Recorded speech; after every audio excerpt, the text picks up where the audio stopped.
welcome to Day Home Divas. I'm Joanne. I'm Cash. And I'm Sophia. This episode, we talk with Michelle Tasa. Michelle is a teacher and a curriculum developer. She has worked at schools locally and internationally and owns Mind Studio, Art Studio, and tutors kids. Welcome to the podcast, Michelle. Thanks for having me. Michelle, you have taught at schools in Shanghai, China, England, Ethiopia, and Canada. How would you say our education system compares to the others?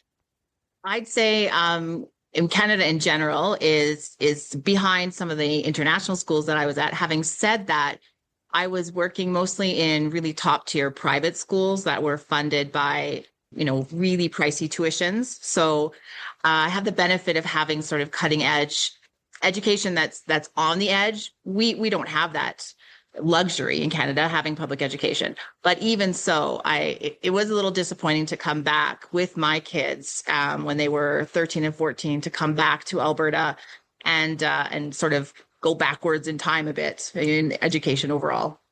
Right. Yeah, I went to school in England, and it was definitely a culture shock when we moved to Canada into the different school system.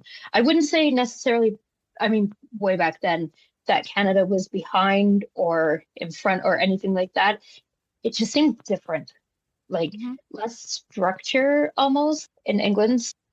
The UK government had decided that quality of teaching was really impacting education, and they were going to be really rigid about teacher performance and what everybody did in the classroom. And so that brought in the whole Ofsted system. So what you probably were part of was just an effort to really make teaching quality. It took away a lot of your autonomy as a teacher and some of the creativity and I'd say some of the joy. And in Canada, there's still more of these are the standards that we want taught, but you can do them any way that you feel. I appreciate both. For different reasons. For sure. But yeah, I think that's part of what in the UK, the structure was an attempt to sort of get education up to where they wanted it to be. I'm not sure if it was accessible or not. I don't know. That's up for debate. Yeah. I heard China is kind of very strict on their education too. Well, again, so when I say I worked in China, so Chinese nationals are not allowed to have international education. They have to be educated in the Chinese schools. I was working with international passport holders. So those are expats who are overseas for whatever reason. The CEO of BMW has his kids in Shanghai, and where's he going to send his kids? But also a lot of people had found a loophole. The wealthier population of Chinese nationals would have their babies overseas so that they would have a dual citizenship. And so they have been starting to sort of try to crack down on that. But really, the schools I was in were very international, like people from all over, but probably about half were Chinese nationals who were trying to get a Western education so that they could compete with international students everywhere. So really, I don't have much to say about the actual Chinese education system. I wasn't part of that. I was very much part of the expat system. Yeah. It's funny, you see some of the reels on Instagram and TikTok and stuff of even their preschool system and stuff. And I'm just like, wow, that is incredible. Some of the stuff that the kids do there versus here. And it's not necessarily academic wise, but it's teaching them skills for 5-year-olds that are cooking and 5-year-olds that are sewing and stuff. And I'm like, wow, we missed the mark somehow.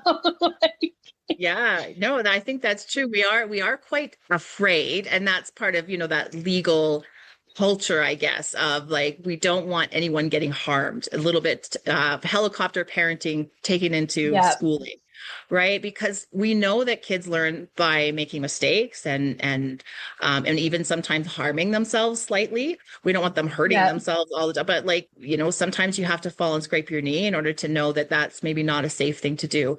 And we've really eliminated that in the school system just to protect ourselves from being sued. And so I think that unfortunately that atmosphere really restricts what we're doing. One of the things that I really miss from being overseas is that there's so much more of a focus on the skills that you need to be happy, successful, Yeah. achieve clearly, but those skills are very much things like collaborating, communicating, critical thinking, problem solving. There's so much information now that we have access to. Like the internet is exploding. There's no way that you could write a social studies textbook, for example, that would in any way cover the content that would be required to make someone knowledgeable. So what we need to shift to is teaching kids how to find out what they need to know, and maybe more importantly, how to find out what is correct, what is baseless, what is propaganda, and Yeah. so that the focus on critical thinking as opposed to memorizing, understanding what someone's telling you, that's a huge shift that we've yet to really get to here. I think you have to let go of content and be like, okay, so it's, do we need to learn all of the ways, the intricacies of Canadian government? And to a certain extent we do, but we really need to understand, well, why are systems in place? Why do we need rules? So getting the bigger ideas. And so that's what Yeah. international schools are doing better than we are at this point. Right. I mean, back in the day, like, not to show my age too much here, but like we learned like this is how you find information. You go to the library, you use the Dewey Decimal System and all that. So they taught us how to find information back then. Yeah. Now, like, I mean, I hope they don't teach that in school anymore. But now we just need Well, I to don't think how they to can find. because information isn't curated anymore. If you just Google search, you could find anybody who can put up a flashy website that looks like it's accurate and sourced properly. So you can't teach the same way that we used to. Like Exactly. the information we were giving was, in a sense, accurate. I mean, it might have Yeah. been biased, but it was accurate. Now you can't say that really about much. Yeah. Yeah, they definitely need to switch. Okay, now this is how you look for information. And like you said, this is how you identify what's real, what is not real, because I mean, I myself fall for like, oh, look at this cute video. And I'll send it to my son. And he's like, Mom, it's AI. I'm like, damn it. Like, I thought that one was real. But, like it's so, like technology has got so good. And if it can trick us, it's got to easily be tricking some kids, I would assume, to a certain age. Because then once they hit a certain age, they're probably a lot more clever than we are at identifying AI type stuff, right? But the younger ones, schools could start teaching some more, okay, look for this. And if you think this is real, then okay, check out this, like more ways for them to identify the real versus not real type thing. Absolutely. Yeah. The school you teach at follows the Alberta Education Program of Studies for K to 12, but can you tell us a little bit about how it's different from standard schools? Yeah, absolutely. So I have the benefit of working in a charter school, and a charter school does follow Alberta curriculum, and it is overseen by the province. But when you have a charter, you're allowed to explore different aspects. So the charter school I'm in is it's very much focused on entrepreneurship and global awareness. And those things really appealed to me. When we first came back from China, I was not interested in teaching in Canada. So I opened my own business and so just launched into entrepreneurship myself, having no idea what I was doing, and did a lot of upskilling along the way. And so it appeals to me for that reason, but also because when education is tied to real relevant things, and kids can understand why you might be learning something, it just changes everything. And again, that's something that we do maybe not so well in the school systems I've been in Canada, that you do it because the teacher said or because the test requires it, but you don't really understand why am I learning this. Yeah, it's really exciting to have that entrepreneurship embedded in what we do all the time. And that's not just like making and earning money and creating businesses, but it's the skills like problem solving, critical thinking, creativity, collaboration. Those skills are highlighted throughout the year, and we really focus on integrating them into our subject matter. That's incredible. We were always taught in school that like once you finish school, you go to university and then you can become like a lawyer, a doctor, a policeman, a fireman. And it was the basic things. And I remember when I got older, I was like, but is there more? Like what, like there's got to be other jobs, right? Even now I'm like, oh my God, that's a job? Like, wow, that's incredible. So I think Yeah. the public system definitely misses the mark on some level of like what other options you have out there. So I think like that's great that a school is teaching entrepreneur stuff like Yeah, that. Like, I agree too. Yeah, my kids are 17 and 18, and I've actually encouraged them not to jump into university. I don't want them to go into debt, getting a yeah, degree that may or may not take them where they want to go. So I've said, what are you passionate about? What are the different ways you can get there? Don't just assume you have to do it the way everybody has done it, yeah, because there are creative ways to get around putting that money into the school system, into post-secondary education, the way we've always done. You're just seeing so many young people graduate with degrees and then they can't get jobs in their field. And that's not what I want for my kids. So, yeah. exactly. Yeah, I pushed my kids into like state.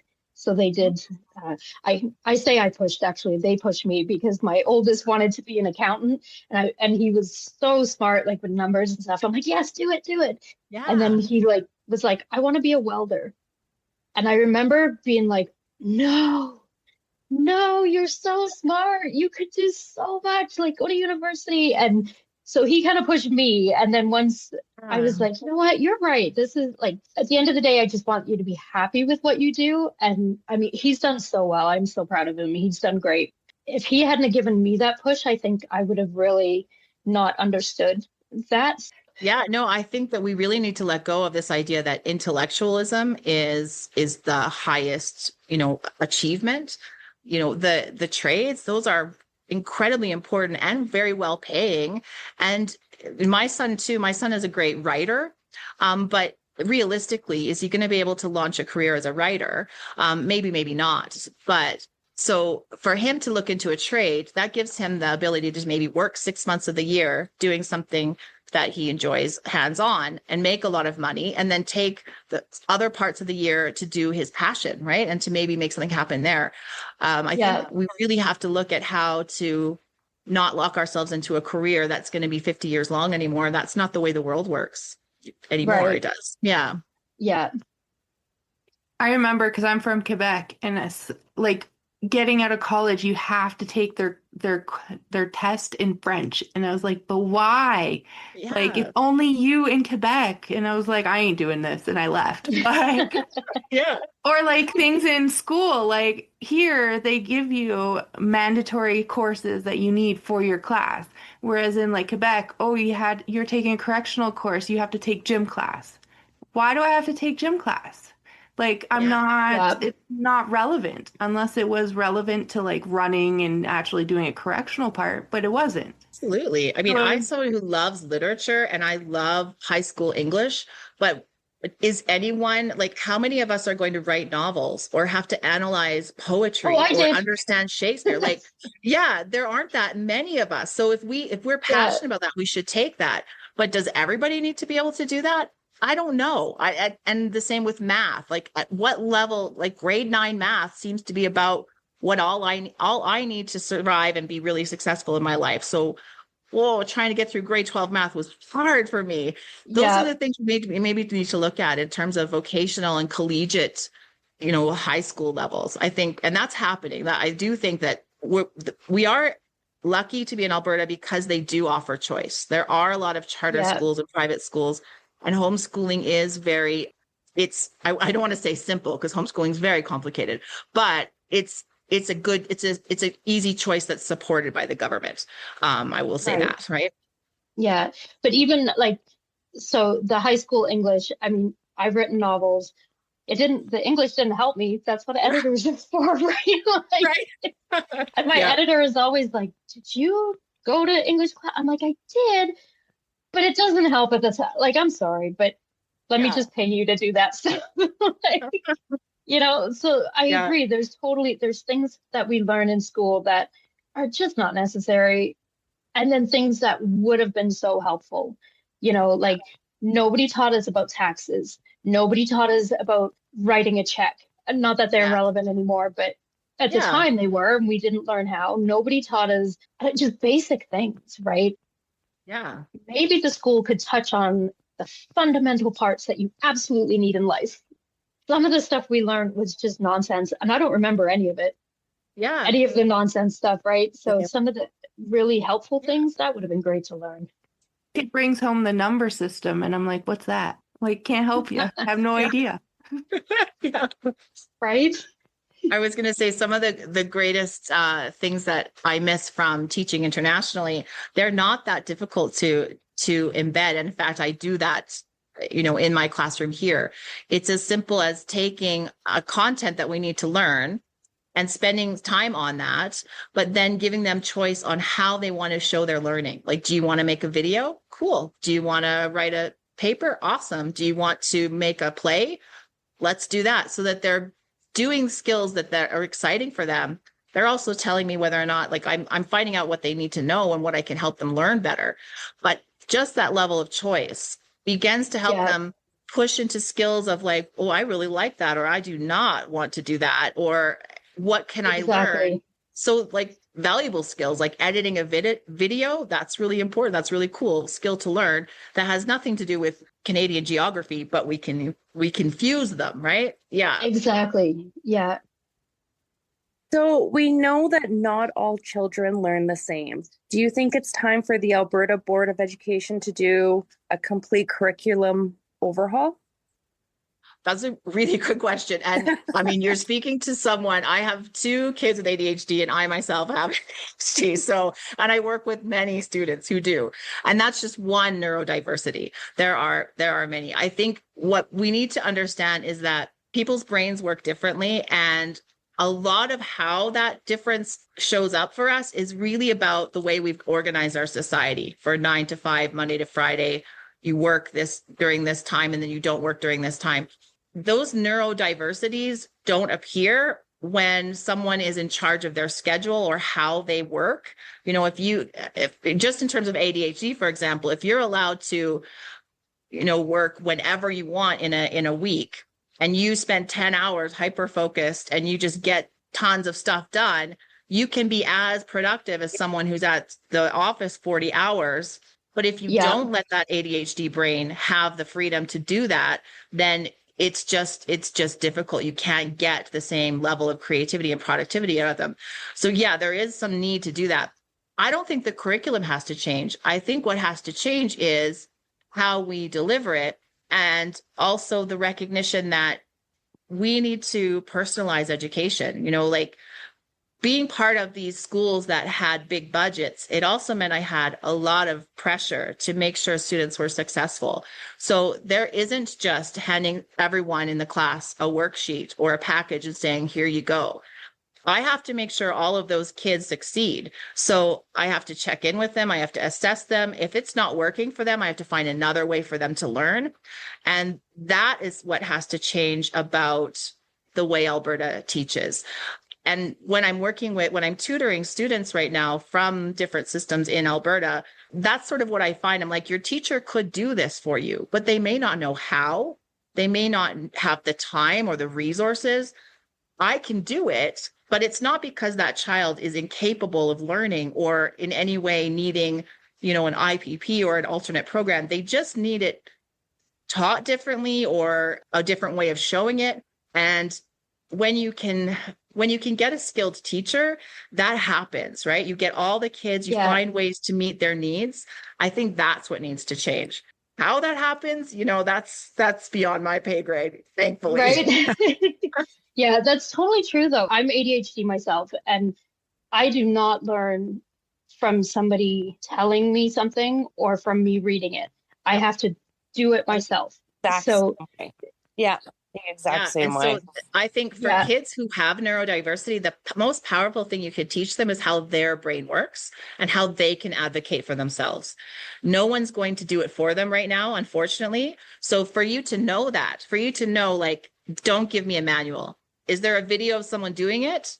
Let me watch the video. Or can I just go shadow someone? That's how I'll learn. That's how you get what you need. So if kids know that for themselves, then they can approach every teacher and employer they have and say, you know what? You want the best out of me? So do I. Here's how we're going to get it. Yeah. Exactly. My youngest, he's also ADHD, and if he can have even one headphone in listening to music, he can listen to you or read it and learn it that way. But he has to have that. I always call it's distracting his distractions. That's what Yes. the music does. And then Yeah. he can learn and listen and whatever. But if you take that music away from him, he does not hear anything that you're saying. So Absolutely. Like, as you yeah, know, you're probably listening to the sound of traffic outside. I can hear the hum of the fluorescents right now. If there's any movement, it makes actually a superpower for teachers because I'll be like working with a student. I'll be like, Joe, I know what you just did. I'm like, yeah, because you're aware of everything, but it's exhausting and you can't yeah, do it for very long, which is why our focus is short. If you yeah, can, yeah, if you can have something strong to attend to, like that headphone, then you can maybe focus on something else so that you're not having to process everything. It's a very strange part of our brain, but yes, that's exactly yeah. how it works. Yeah, he drives me nuts. We'll be watching a movie and he's got his headphones on, listening to like music, and then he's reading a magazine. I'm like, "Are you even watching the movie?" He can tell me exactly what has Yeah. just been said. And I'm like, "Oh my God, like I need silence so I can focus on that one thing." Because as soon as someone talks to me or I read my phone, I'm like, "Wait, what happened? I missed it all." So we're so Yes. different that way. So I can only imagine if, let's say, you have three ADHD kids in one classroom, the differences in their learning is going to be just humongous. So Yeah. for a teacher to know exactly what each kid needs and stuff is tough when you've got 30 kids. I mean, the teacher Yes. might know what each kid needs, but to be able to help them in those ways when you've got 30 kids in your classroom, what do you do? So I think Absolutely. our Yeah. I biggest think thing I'm is just smaller stepping into classrooms. an admin role here in the school I'm currently teaching at, and I'll be helping the K-3 teachers. And that's, one of the first things that we've said at our meeting is like, it's going to look like a lot of work how we do this, but on the other end, you won't have all the behaviors that you have to normally deal with Right. because you're not going to have kids who are bored or kids who are struggling with their self-esteem because they feel like they don't know what's going on. So I would Yeah. gladly trade behaviors because I care about kids and I know all the teachers I work with do as well. But also, that's not the fun part of my job. So I No, of will course not. spend Yeah. hours creating 7 different ways to do this one lesson because I know it's going to make my life easier and I'm going to see amazing growth. But yeah, it is Yeah. a lot of work. You just have to realize Yeah. it trades off. Exactly. So what struggle do you see the most often with children and their learning then? I'd say, unfortunately, and this is part of like developing nations, overall, is we really have pushed creativity right out. And I think a lot of times we've associated creativity with talent or like artistic ability somehow, when actually creativity is finding solutions to problems that other people can't see. If you look at our world right now, wow, do we need some creative people? There are a lot of Yeah. problems that aren't getting solved, and we need solutions people haven't thought of. But our school system doesn't value that and actively actually teaches kids not to question, not to think around, not to find different ways. So that Right. is the biggest thing I found is that trying to help kids spark wonder again. Like, I'll just get a class of kids like maybe like, have you guys ever thought about how electricity works? They're like, no. When's recess, right? Like that's a Yeah. challenge. I want them to question. I want them to think about the world, but we really have taught them just sit and listen. I'll tell you what you need to know, and then you do the task, and then I'll give you the grade. It's not what we need in our world. We really don't. We need leaders. Yeah. I will say that the new social studies and science curriculum that have come through. I mean, so I'm teaching grade 2, and I by no means have looked at curriculum across the board because who's got time for that right now? But Yeah. I'm happy with the way that's moving. That is moving to deeper questions. So instead of being very focused on information and knowledge, the questions are like, well, how are decisions made? Why, how do people solve problems? And then it gets into sort of levels of government, and there's a lot more that a teacher can do there, because if you start with a question, we can bring in indigenous self-government and ways of governing. We can bring in like, how does your family make decisions? Or like, what if you wanted to make your own world? How would you make the decisions? So that Kids That's can really fantastic. do the thought process as opposed to the memorization. So I do think they're moving in the right direction. Let's hope it keeps going. Yeah. Yeah, that's great. That will help kids so much, like in so many different ways, right? Like figuring out how to solve their own problems is huge. Some kids really struggle. Yeah.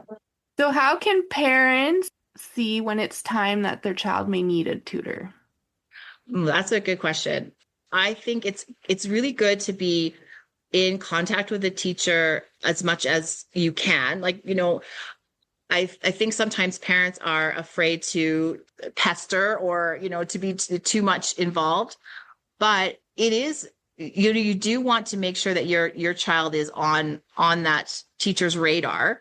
Not that they're going to forget kids, but there are a lot of things going on in a teacher's life, a lot of balls they're juggling. So to be reminded is a great thing. Or to just be really plugged in to say, like, is there anything that you think that we could be working on? Or do you have any suggestions for resources? And if the teacher is giving you indications that they seem to struggle, then it might be possible to just ask the teacher, like, do you think maybe tutoring would be something they need or could benefit from? Yeah, I think the best thing to do is to start looking at sort of the way the child is doing, and the teacher is maybe your best source of that. And then the other part of that is, how is the child feeling? Like, if you ask them, how do they feel at school? Do they feel successful? Are they happy? Do they feel like they got it? And if they're not, that might be a time to ask them if they might want to work with someone to help. Right. And it doesn't have to be forever. These can be like short term. I find a lot of kids that I end up working with, they just need some focused encouragement and a boost to help them know that it's just a few things you're missing here. It's not there's nothing wrong with you, right? Because I think that we're very hard on ourselves as human beings. Kids are no different. Yeah. I always kind of figured once you have a tutor that you will always need a tutor, but that makes sense that sometimes it's just for a short period. Sometimes it's for longer. But I mean, if I'd have had a tutor in math, man, it would have been the entire way through school. But well, I think you want to, when you're working with a tutor as well, have, it's much like when you're working with, I don't know, a therapist, let's say, if something's not improving, then something's not working. So the tutoring shouldn't last forever. The tutoring should be resulting in something. Otherwise, we need to tweak it, right? Or we need to change what's happening here. So there should be some part and plan of, like, let's assess and make sure that we're getting what we want. So if you're looking at tutors, make sure they've got that in place for how are we going to know that what you're doing is successful? How are we going to make sure that we're getting there? That's such an excellent point. Is there anything a parent should look for specifically when looking for a tutor for their child? I guess it depends on the subject and the age of the student. I think when you're dealing with reading problems, for example, you want to catch reading problems before they enter grade 3 for a really important reason. In grade 3, we shift from teaching how to read to teaching how to comprehend. So they're not going to learn how to decode words as much anymore. Now they're going to be reading for science and for social and for health. They're going to be required to read in order to access the curriculum. So if a student enters grade 3 quite behind their reading, they're going to find it hard, and they're not going to necessarily get the level of tutoring that they need in reading. So if you're struggling with reading in particular, younger kids, definitely look for someone who understands early literacy, because it's very specialized, and it's not something we learn in university. It's something you learn hands-on on the job. And I'm very lucky that I had a really great mentor and ended up finding a way to really understand early literacy. And there are many of us out there. There are also many teachers who maybe have taught grade 6 or 5, and they might think they know how to teach how to read. They might not have the specialized knowledge that you need. That's interesting. I had no idea of that. Sorry. With you working in a charter school, my kids also go to charter school. And from grades 1 to 3, I believe it was, they use phonograms. Phonograms, do you use those as well? Yeah, I think that we went through a period in Alberta, like across Canada, probably North America, really, where we moved away from being very specific with reading and identifying the sounds, and then moved into sort of like, we're just going to absorb it, like it'll just happen. And then that lasted very short. It was short-lived because it's not real. That's an important part. And I think by swinging back to, they need to learn actual sounds. They also need to learn how English works, rhyming and syllables and the musicality of language. And then they also need to really be involved in literature and reading great books and not having to like decode it all.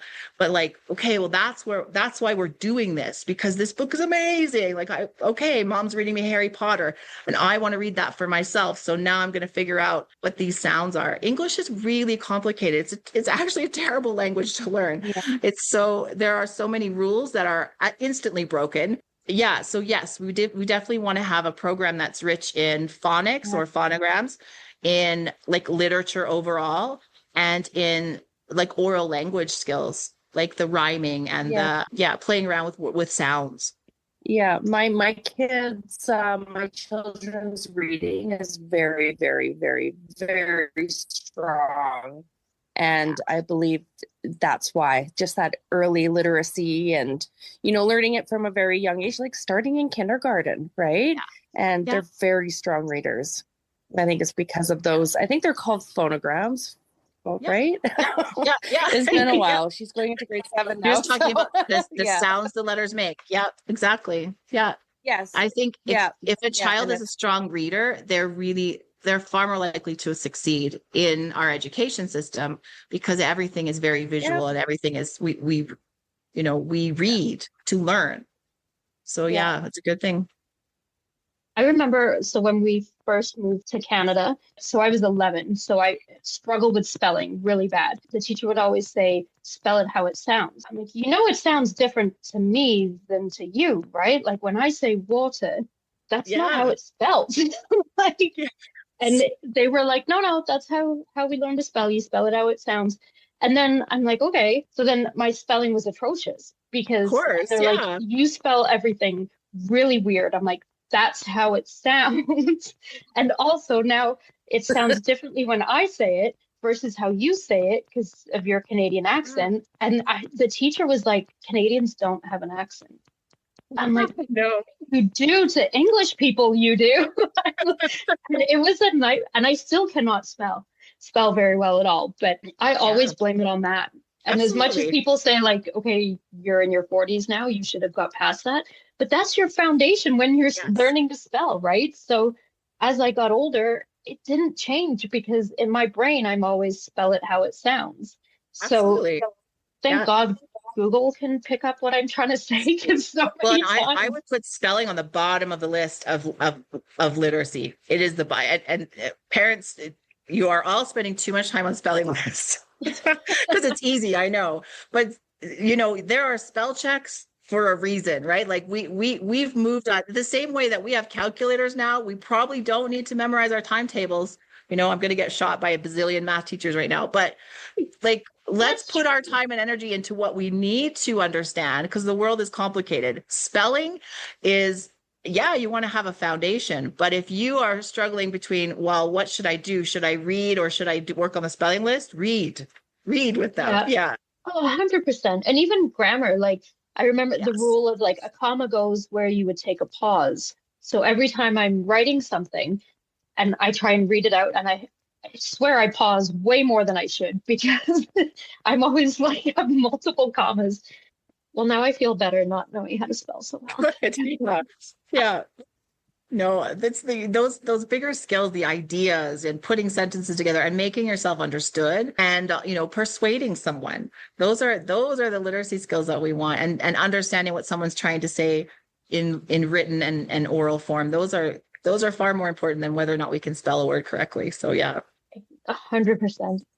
So what grade did children usually begin to require additional help? Is it the grade or prior to grade 3 for the reading thing, or is it different for every subject? I think it doesn't get caught early enough, unfortunately. Like I think that I think it's a good idea to have conversations with your teachers, and maybe even look at where, like I hesitate to use like this is where you should be at the end of kindergarten or grade 1, but we use them Right. only because we don't want to be so far behind that kids are getting lost in the shuffle. Your kids are going to be everywhere, right? You might have a student who struggles in kindergarten to really grasp literacy, but then they're going to take off. They're going to find a book series they love in grade 1 or grade 2, and then Yeah. suddenly you've got super readers. But keeping in mind that a student leaving kindergarten should probably be able to read, four-word sentences. And if they can't, it's not a panic, but you might want to just keep an eye on things. And if by, the middle of grade 1, they're not bringing home simple books with 2 or 3 sentences on a page, then it's time to maybe, meet with the teacher and just say, okay, so where are we in how, where are we in terms of what you see and what I'm seeing? But I think that a lot of times they're not getting caught early enough. And that's sadly because of funding. So an IPP requires a lot of extra resources and skills to, extra people to put into place. And kids often don't really need necessarily an IPP. They just need some extra intervention. Right. And also, if you do need an ed psych where, a student is being analyzed for learning difficulties or neurodiversity, there's this push to not do it until grade 3, because maybe it'll sort itself out. But Yeah. on the other hand, if it hasn't sorted itself out by grade 3, now you've got a bigger problem. So I wish that we did catch those earlier. Yeah. And just make sure that we are giving some intervention and boosting them along, just to make sure we don't end up in a situation where they're, in middle of grade 3 or end of grade 3 and really not reading very well. Yeah. I like the part that you mentioned about finding the right things to read. That is huge.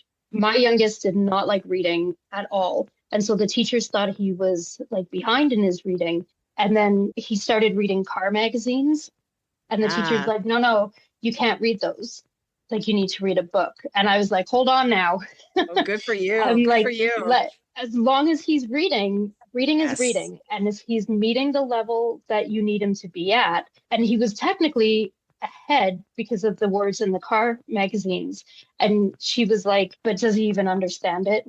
So I'm like, I don't know, ask him. Yeah. And he would be like, yep, this is how you take apart a carburetor. This is how you do. I'm like, seems like he's understanding it. He's just not reading what you want him to read. Yeah. Exactly. Yeah. Yeah. But And I think that's huge. graphic novels have exploded, and a lot of people think that those aren't really reading.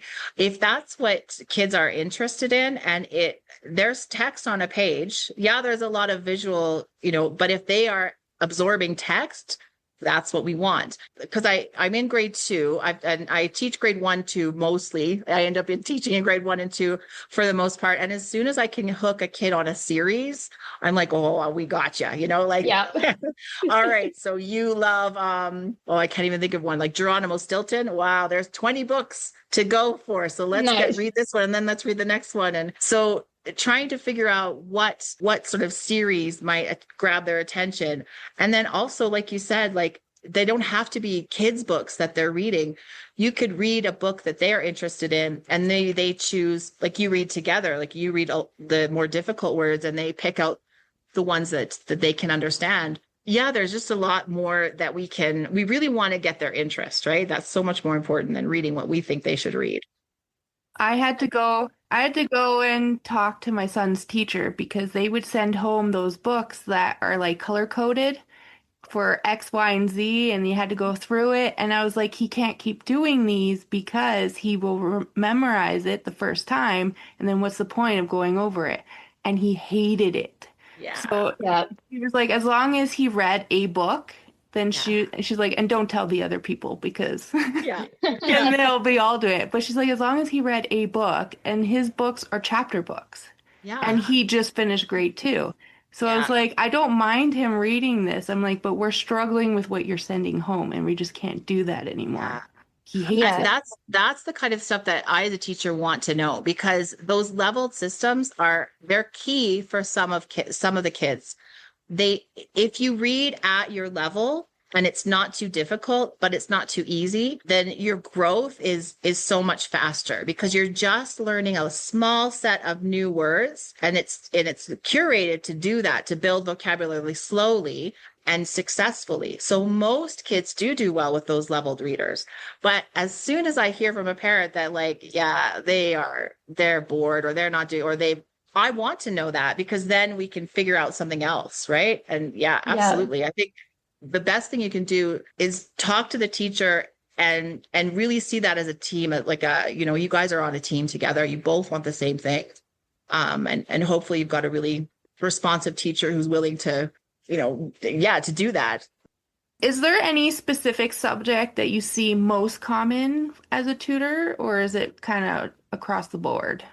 For me, it's mostly reading and writing. So again, for neurodiverse students, writing is really difficult for a lot of reasons. The fine motor part of writing, it is an extra level, not just the brain power required to come up with words, and it's often so slow compared to our brain. Our brain is spitting out ideas so fast, and we're trying to scrawl it on this paper, and it's frustrating. Yep. And again, if you can advocate for your kids who are like this to scribe to someone, and then maybe they take that scribed work and they edit it, that's valuable. At least they're getting their ideas out. Or if they can use, if they can type, or if they can dictate, that it really is a hard thing to understand. But our brains go so fast, and these kids, they're kids, they're just learning how to print, and that's so slow. Yeah. So writing is the other one. And also there are so many rules to writing, like the comma. Where does the comma go? Why am I putting this? I don't understand. And so writing would be the second thing I think that kids really are having trouble with. Math, you tend to see that more at higher levels. That kids struggle with different things at different times, and we're all, we're good at different things, aren't we? Math is not my strong suit. It's good I'm in primary school because I got that part, but teaching a junior high math would be a struggle for me. But realistically, why do we need fractions if we're not going into something that doesn't use fractions? I couldn't tell you fractions if my life depended on it. Yeah, there are some things that are, there's a certain amount of mathematical knowledge that we need. And then the rest is really quite specialized, and we don't necessarily need to be focused on that. But we do need to get through the system. And that's what we have to remember, is that the system requires these things to move through. And until the system changes, we do have to kind of play in there, right? We do have to do that. Is conventional schooling no longer working for neurodivergent children? Now we are learning and understanding more about their different needs. And I think that if the curriculum is delivered the way it has been, then no, it's not working for neurodivergent students. And it has to be looked at, and this is I guess teaching is, it's a profession, yes, but it's it's a skill, like a craft, I guess, it's craftsmanship. There's the craftsmanship of teaching. For sure. To take what you're given and to make it work for each student, especially those neurodiverse students, that takes skill. And so what I hope that we see more in Alberta is investment in professional development, and in valuing the fact that we are taking away a lot of resources in our school systems right now. I think my junior high and high school students, they didn't even know that a school counselor existed.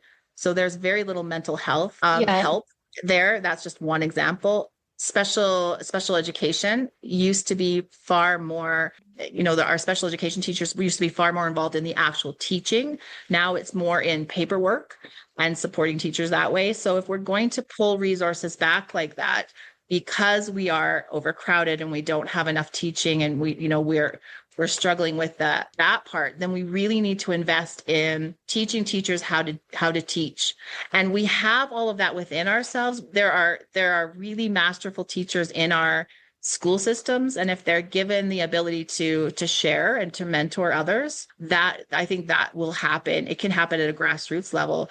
If principals can recognize the value of having people share their expertise, that's going to be far more valuable than having the province, create some professional learning that here's what we're all going to do and here's how it happens. So like I feel pretty lucky that our school that I'm working with right now we've just shifted our leadership to be, there's a K-3 lead, and that's going to be myself. And then there's a 4-6 lead and a 7-9 lead. And that lead role is really mentoring. It's not, evaluating and making sure everything is done. It's really going into classrooms and saying, what do you need to be the best teacher that you're going to be? Because then I can impact hundreds of kids. I've got my 26, but I can impact 120 if I'm working with teachers to help them figure that out. So if we can, because I guess that's a long answer to your question. If we just do it the way we've always done it, then no, it's not meeting the needs of neurodiverse kids at all. And it won't. Yeah. And like, I also work in a school, and I'm finding that every classroom needs an education assistant, and they don't have one. Right. And the teachers are really struggling to teach those neurodivergent children, and they need the help of an EA, and they don't get one. They may have access to an EA and not really know how to use that resource, like not know how to tap into that second teacher in the room and really use them. But the other thing too is like I did briefly take both of my kids out and homeschool them after we came back from China, when school was just not working for them. And like, I knew this already, but even being an experienced homeschool mom, you don't need the amount of time that we are at school to cover the curriculum that we have. A homeschooled child can do everything that we do in an hour and a half or 2 hours a day. So we need to remember that for our neurodivergent kids, if we can give them really focused, excellent education, and then the rest of the time build their self-esteem, help them grow as human beings, they're going to be okay. But we've got to make sure they get that focused, chunk that they need. And if we don't do that, they just float through and they don't get, their needs met. Interesting. I had no idea that you didn't need that whole day. Yeah. So if you think about, because we do a lot of lining up, we do a lot of waiting for moving from class to class. We do a lot of waiting for everybody to finish. And that's valuable too. Like, I don't want to say that recess. Yeah. But the actual content of our learning can be done. I would say a whole day can be done in an hour and a half or 2 hours of if you just worked with one kid, that's how long it would take. You don't have to wait for anyone else. You don't have to, line up. You don't have to move from one place to another. Yeah. That would have been great. Yeah. And so the families that are able to do homeschooling, and that's purely a financial situation for many people who would like to homeschool, but they just cannot financially do that. There are ways to look into micro schools or learning pods if that's really something that you're passionate about. But also, like we've been talking about, just trying to advocate for our kids. There are ways to make a classroom not just functional, but like really a beautiful place for a kid to grow and to develop. We just have to make sure we're working together as parents and teachers and upskilling teachers to understand how to work with neurodiversity. Yeah. How receptive are children in general to having the extra help? That's a good question. I think there might be a few here and there who feel like they don't want to be singled out, but most of the time I'm still surprised at how they don't want to stop working with you. They're like, can we just read a little bit more? I'm like, okay, but I have these other 20 kids I have to read with too, but we'll just one more page. It's okay. Most kids really do want a chance to show you what they know. And if it's targeted at what they're doing and they're feeling successful, they absolutely want the extra help. I think if the extra help is like, do this page, and like, if you don't do it, we're not going to get to this, then they're not going to want to. I think that maybe is part of the skill of a tutor. When you're looking at tutors, how are they going to engage kids? How are they going to make sure that the kids want to be involved? And because that's a key, right? Because most kids do. They thrive on our attention. They want our attention and our encouragement and help. They do. And they love the positive feedback. Absolutely. We all do. Yeah. Well, I have one that's kind of shy, so like you give him positive feedback and he actually kind of like goes back from it a little Yeah. bit, Yeah. but secretly he loves it. Yeah. Yeah. So you got to kind of do it like low key. Yeah. Yeah. Now to switch focus. What made you decide to start an art studio? We came back from China and to Canada, and the kids were in junior high and high school. And I didn't want to teach. I didn't want to teach in the public system in Canada. And so I thought to myself, like, if I could make the perfect classroom, because this is the skill I can, this is what I can market. This is who I am. I'm a teacher. If I could make the perfect classroom, there's no principal, there's no curriculum, what would it look like? And that's what I created. So it wasn't really an art studio, but it's hard to call it anything else. What I did is I filled a room full of everything I could think of to build or create anything. So there's glue guns, and there were wire cutters and hammers and nails and recycled materials and paper and just everything. And then I would have sort of open hours and invite kids to come in. It's like, okay, so what are we going to make? They'd be like, I don't know. What are we making? I'm like, hey, you're the boss. I'm just here to help you. Because to me, that's what kids needed, was an opportunity to create, to make mistakes, and to have someone go, hey, have you thought about putting those together like this maybe? And then step back and let them keep going. And so I loved it. I did. And I actually had a small studio in New Horizon Mall for a while, and unfortunately wasn't able to keep that location going for, lots of reasons. And all just being managing my own family too. And so I've had to go back into full-time work and let that go to more of a side hustle. But I'm really passionate about the fact that we need more places like that for kids, where they can go and, think about like the TELUS Spark, that little area. There's just a small little area where they can pull things apart, or they can take stuffies apart and stick them back together. Like, that idea, but a whole room. That's what I created. So that's why. And then the other reason is because art for me has been really, really healing. And the reason that we left China is because my husband passed away, and that grief really devastated us, all of us.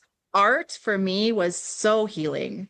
And then when I saw how it was impacting kids, it just convinced me even more that art, not the kind that necessarily gets placed on a wall, the kind that lets you pour out your emotions in a way that is just different than speaking it or thinking it. It's transformational. And so some of the ways that I ended up moving in my business were into more expressive arts, touching up to art therapy, but I'm not an art therapist and I can't claim to be one.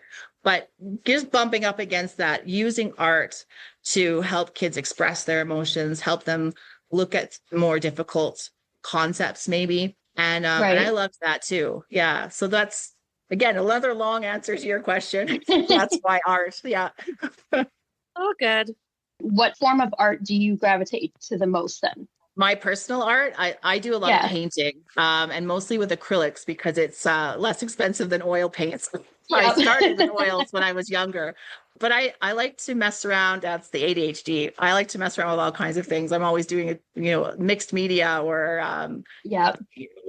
learn how to carve stamps and teach a class on that, or So, but if I just have time on my own in my studio, it's usually going to be painting. Yeah.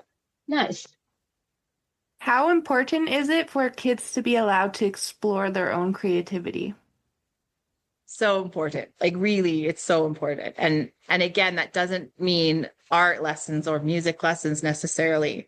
And even, like, I'm a big fan of Minecraft. That's incredibly creative. I don't want my kids on devices all the time, but there are applications that you can use where technology is used to make something. That's really cool. The kind of things you can make in Minecraft, if you haven't looked at what that is, it's pretty neat. Or my eldest is into 3D animation, and he'll spend hours creating these things on the computer, and that is a beautiful way of creating. But also, your Motorhead there, that's creativity, that like figuring out how a motor works, and then maybe even trying to design something new and exciting, or putting together things, that's creativity. So just trying to figure out where it is. We all have, and I think if we don't have an outlet for creativity in our life, it's something to look for ourselves. We should, Yes. I think, as human beings, create. Yeah. My kid's downstairs watching the Minecraft movie, so he's high in my There you go. So he's getting ideas. Lego, like, build the Lego from the instructions the first time, sure, but then take it apart and make something cool, like do, or cooking, follow the recipes and learn how to do that, but then get some ingredients and figure out something else. Like, everything can be creative if we just give it the chance to. And I guess this is the biggest thing. You've got to fail a lot. We have to get good at failing. Yeah. If you're good at failing and picking yourself up and going, okay, that didn't work, now what? You are going to be happier in your life and more successful, both. But if we're afraid to fail, we won't push into the magnificence of who we can be, because we'll be afraid, right? And we won't achieve. And I think achievement is the lesser part. We won't be happy because we're afraid. We don't want to live in fear. So we want our kids to be really comfortable with failure. And again, our education system's not great at that. No. No. Do you think our education system has sufficient art classes being offered to the children? I don't think that is mandated the way that we may think. So every school has a different amount being offered, and that can be like almost none to quite a lot. As long as arts are integrated into learning, I'm fine with that. If you take out art, music, drama, you really are missing so much of what's going on for our kids. And I think, sadly, a lot of us, our experience with art is, high school, and here's your assignment, and here's the grading, and here's whether or not you were successful or not. That's not creativity at all. No. Creativity is given materials and you do it, and no one's evaluating whether or not you've been successful or not. So finding ways to put art and music and drama into other subjects, I think, is probably the best course of action. And having art, music, drama classes that teach the rigor of it, that's valuable too, but maybe to me less valuable. Again, I'm probably gonna have teachers that like I mean, we all learned how to play the recorder, right? That was our music in school. But do you remember how to play the recorder? I don't. No. I played the flute. And okay. I pretended to play the flute, if that counts. Yeah. I don't remember it. I have recorders hiding in my house because I refuse to let them in. Do they not do it anymore? Is it not mandatory? Oh, man. No. They do it at my kids' school. Do they? Okay. Yeah. As long as other people are suffering, then it makes me feel a little bit better. In China, all the kids in our school, once they reached grade 1, so in grade 1, 2, and 3, violin was mandatory. And I'm telling you, 300 kids learning how to play violin is like the migraine you cannot imagine. Like, it's just, the violin concert was the worst thing in the world. No. How early do you think children should be exposed to art and being creative? Oh, as soon as possible, I think. Yeah, I think, and we naturally do that, right? With play. I think that we just stop playing too soon. We shouldn't ever stop playing. We should be playing. Yeah. So I not think if you're neurodivergent, you still keep doing it. Yeah, probably not. Not everyone knows, but I still keep doing it. Yeah, it's important to have those, never stop playing for sure. We work with 12 months to like 5 years old. So when I interview a potential parent of a 1-year-old, I'm like, don't send them in anything nice because we do lots of arts and crafts. And they're like, oh, but they're 1. I'm like, oh, but they still get to use the glue. They get to hold the scissors. They get to, do everything that the bigger kids do. They get to try. And they're like, what? And some parents are like, oh, that's amazing. That's great. Like, and other parents are like, 1-year-olds should not have scissors. I'm like, they're not like kitchen scissors. They're not the scissors I use. They're like safety scissors. They're fine. And I even have ones that have 0 blade. Like, it's just plastic. They don't actually cut anything. They get to use those. But I'm like, how? Yeah, well, I'm so glad to hear that. Yes. Yeah, I'm like, why should 1-year-olds not be able to like experience that. And watching a 1-year-old just being able to like immerse themselves in like paint, and I mean it gets all over, and sometimes I'm Absolutely. like, should I hose them down? Like they are so covered. But I'm like, their experience was so magical watching them do that. So I'm with you. The earlier the better. Like Yes. And when you're creating together, like the older kids watching a 1-year-old are there are going to be ideas that they gather. Like creating together is something amazing as well. Like creating on your own is one thing, but creating with a group is just it's powerful. So yeah, the yeah, older kids are probably getting something from that experience that 1-year-old is doing too. exactly. Well, and just like yesterday, my kids home from school, because their last day was Thursday, Yeah. made a whole creative scene in my house. So I had stickers on my doors with room numbers. They had beds in each room. They had a sign that they put out and actually stopped a car about a movie theater and a museum in my house. But they did it all. Like they took rope that they found off of one toy and made like a little barricade, and they wrote signs. And my oldest is 8, so he was doing the writing, but then his sister, and then I had a 3-year-old that was following along, and they had like their little teddy bear watching the movie, and like just Yeah, things like that. That's why I Brilliant. always say is like I'm not going to force them. They don't want to sit there and paint and do that. That's fine. We can do something else. I was like, I don't have to do art all the time. Like you don't have to sit there and teach them their ABCs and this is No. how you yeah, write it. But like they can learn it another way too. Like let them while they're Yes. young. yeah. Absolutely. Yeah. I love that. That's so good. How do you feel about teacher-led art projects in young children? So by that, I'm guessing you mean like everybody does, we all have the paper, we all do this circle here, we do that. Yeah, I Yeah. hate those. I hate those. But it's funny that kids sometimes want you to do that so that they Yeah. can learn how. I guess there is a place for teaching kids maybe how to do like here's how I would draw that, but we're not all going to do that, or here's how I would paint it, just so they have some of the skill of like figuring out how to do it. But no, like, and even like those adult paint parties where you all do the same painting, I'm sure they're really fun. But I just don't, I think you're missing out on the opportunity to be creative then. That's more Yeah. about building skills and learning how to do something. And it's not truly art, is it? No.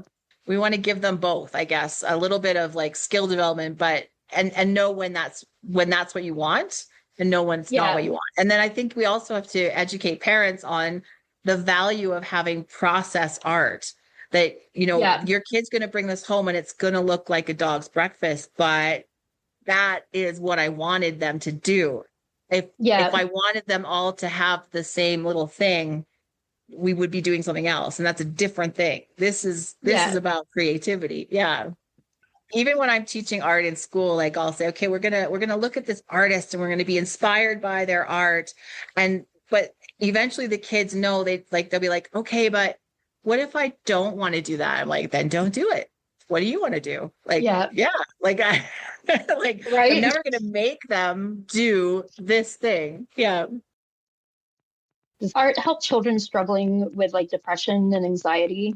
It certainly can. I think as much as I am a creative person, I'm pretty analytical. And when I'm going through something emotional, it's easy for me to analyze, like, oh, I wonder why I think that. It's so interesting. But I'm in no way touching my emotions, right? I'm just staying all analytical. Art helps bypass that because it's a Yeah. defense mechanism, and it can be for kids too. Like, so if you can find ways to touch the emotion that we really don't want to go near because it's uncomfortable, but that's what we want Yeah. to teach kids, that yeah, you do have to just go through it. You can't just shove it or bury it or throw it out. It's always going to be there. So yeah, Right. I think, but again, that it has to be the right kind of art that's going to touch them, or the right time, I guess, because that could be, I mean, journaling sometimes is really healing for me. Sometimes it like art journaling where you're putting words with images. Sometimes it's just drawing. And then for some people, it might not be any of those. It might be something else, but it certainly has a potential to be very healing. Nice. Do you find children are more open to doing art? I don't know very many kids who don't love art. Like I think, Mhm. they're all willing to give it a go, and they're all excited when art's coming up. They're like, yeah. Yeah, And their attention span is going to vary, right? Like, so they right. might do something quick and be like, yeah, I'm done. Yay. And that's their excitement. I don't have very many kids who would say they don't like art. Yeah. I think I've had one kid in the 25 years I've worked with kids that is, I'm like, okay, let's do a craft. And they'll put like one sticker, draw a circle and be like, I'm done. I'm like, Yeah. okay, Yeah. that's your art. That's fine. Yeah. What benefits does art have for neurodivergent children? Again, I think that when you're talking about anxiety and depression, so neurodiversity, it comes with high emotionality and rejection sensitivity, which is where you're very attuned to what the messages people are giving you, and more likely to take a negative view. So for example, if someone doesn't say hello to you in the same tone of voice they did before, you might automatically go, oh, they're mad at me, and start sort of Oh. spiraling. That's a very neurodivergent. That's me. Yeah. Yeah.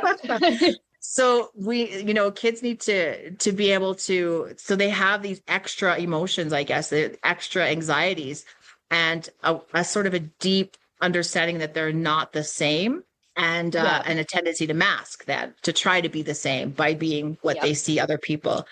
So art can give them a chance to manage those anxieties and to find ways to bring that, to sort of regulate, to bring that down, because it is there are high emotions involved in having neurodiversity. So having a little corner to just draw or to just color or to create can be very helpful for those things. Yeah. What types of art is best to expose children to? I'm not sure there is a best type. I think we want to give them a chance to try as many things as possible, because they all meet different needs. Like Right. like working with clay is going to be different than painting and drawing, and they'll naturally find ones that they gravitate to more, or that they enjoy mastering. So just want to try to give them a good overall exposure to as many as possible. Awesome. What type of art class would you suggest for a beginner? Oh, okay, that's a good question. I think and I guess this is my own bias, but I think that everyone can draw if they're given the tools that they need. So I think maybe a drawing class, because there are so many people who are like, I can't draw. But when you take drawing down to its basic form, you're just looking at shapes around you. And if you can teach your brain not to try to fill in information, but just look at shapes and put them on the paper in front of you, most people can have some success doing that. And then drawing you can build on that.